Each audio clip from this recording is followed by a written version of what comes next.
নিবন্ধন ও দলীয় প্রতীক দাঁড়িপাল্লা সহ আবারও রাজনৈতিক দল হিসেবে স্বীকৃতি পেল বাংলাদেশ জামায়াতে ইসলামী। আজ মঙ্গলবার নির্বাচন কমিশন সচিবালয় থেকে এ সংক্রান্ত একটি প্রজ্ঞাপন জারি করা হয়। নির্বাচন কমিশনের প্রজ্ঞাপনে জানানো হয়, 2018 সালের 28 অক্টোবর জামায়াতের নিবন্ধন বাতিল করে যে প্রজ্ঞাপন জারি করা হয়েছিল তা বাতিল করা হয়েছে। উচ্চ আদালতের রায় অনুসারে জামায়াতের নিবন্ধন পুনর্বহাল করা হয়েছে এবং দলীয় প্রতীক দাঁড়িপাল্লাও ফিরিয়ে দেওয়া হয়েছে। এর আগে 4 জুন অনুষ্ঠিত এক কমিশন বৈঠকে জামায়াতের আবেদন নিয়ে বিস্তারিত আলোচনা হয়। নির্বাচন কমিশনার আবুল ফজল মোহাম্মদ সানাউল্লাহ সে সময় জানান, জামায়াতের নিবন্ধন ও প্রতীক ফিরিয়ে দেওয়ার বিষয়ে ইসি ইতিবাচক সিদ্ধান্ত নিয়েছে।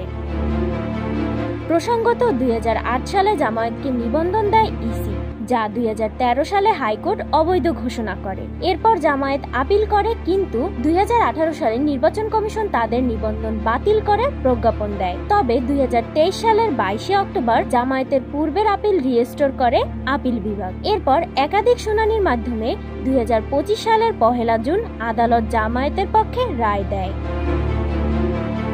অন্যদিকে গত বছর আওয়ামী লীগ সরকারের সময় জামায়াত শিবিরকে নিষিদ্ধ করে প্রজ্ঞাপন জারি হয়েছিল, কিন্তু সরকার পতনের পর অন্তর্বর্তী সরকার সেই নিষেধাজ্ঞা প্রত্যাহার করে। সবশেষে জামায়াতে ইসলামীর রাজনৈতিকভাবে সক্রিয় হওয়ার পথ এখন আবারও আনুষ্ঠানিকভাবে উন্মুক্ত হলো।